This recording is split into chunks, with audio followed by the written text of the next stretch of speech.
When this news broke out that Akeredolu's wife, late Akeredolu, the wife that she remarried to the brother of late Akeredolu, a lot of people were like, "What is this? What is this?" But there was an explanation of how it was done traditionally.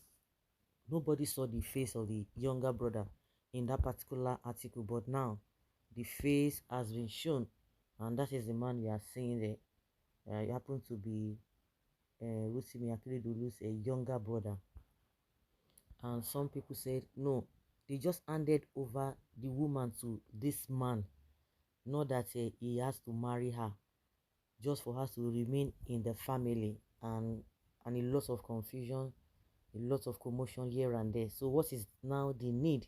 And some people believe that of course the woman is already an old person, she's not even interested in remarrying and all of that. She has a grown-up children, because the reason why for this is just for her to still be recognized in the family. In my opinion, whether they did that or not, I know that the tradition will be more than that. Whether she did the tradition or whatever, or she's being brought back to the family, that does not mean that she will not be part of the family. She will be part of the family, even if she had decided to remarry outside the family or has gone out of the family. They will still recognize her.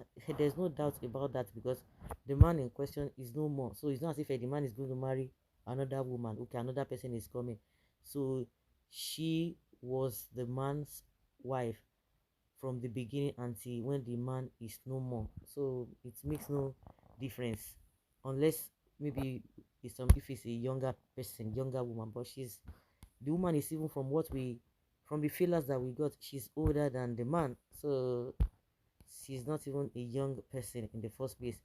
The widow of the late former governor of Ondo State, Rotimi Akeredolu, Mrs. Betty Ayamu Akeredolu, has reportedly remarried. That is what has been going on there. But they are saying that not to remarry, but just to still remain in the family. Betty was reportedly handed over to her late husband's younger brother, Professor Wole Akeredolu.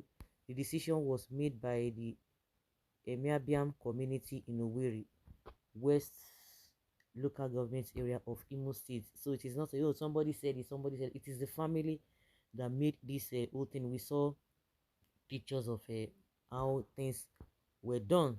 The ceremony reached its climax when the Umwegulu kindred formally handed Betty over to Professor Wole Akeredolu, indicating the family's desire to continue having her within their fold after her husband's demise. So still within their fold. Proud to this symbolic gesture, customary offering of kola nuts, palm wine, and a she-goat were presented to the Umwegulu kindred by the Akeredolu's, adhering to tradition. In response, Professor Wole Akeredolu expressed gratitude to the Umwegulu kindred and the entire Emiabiam community for their hospitality. He affirmed the Akeredolu's family commitment to continue caring for Betty. So I think where people are confused is that they should have said just to remain in the family, not for the man to marry her. So I think the whole thing is clear for those who are still having the doubt, and for the fact that they didn't even see the man before, but this is the picture of the man. Akeredolu, Rotimi Akeredolu, the former governor, really tried his best. It's unfortunate that what happened. May his soul rest in perfect peace, and the children and everything he left behind and the family, God will continue to uphold them. It is not an easy thing. And some of the characters that the woman just portrayed after, before the man died, and when the man, after the burial and during the preparation of the burial, some people were like, how is this man like this? So for the family to say they want to bring her back to the family, the Akeredolu's to bring this woman back to the family, it means that she's a nice person. Because if she's not a nice person, they will tell you that we are not interested. Even if she's interested, she will say, they will say they are not interested. I beg, let her carry her wahala go. Maybe what I can deduce from this whole thing, that what is being portrayed out there is different from what is happening within.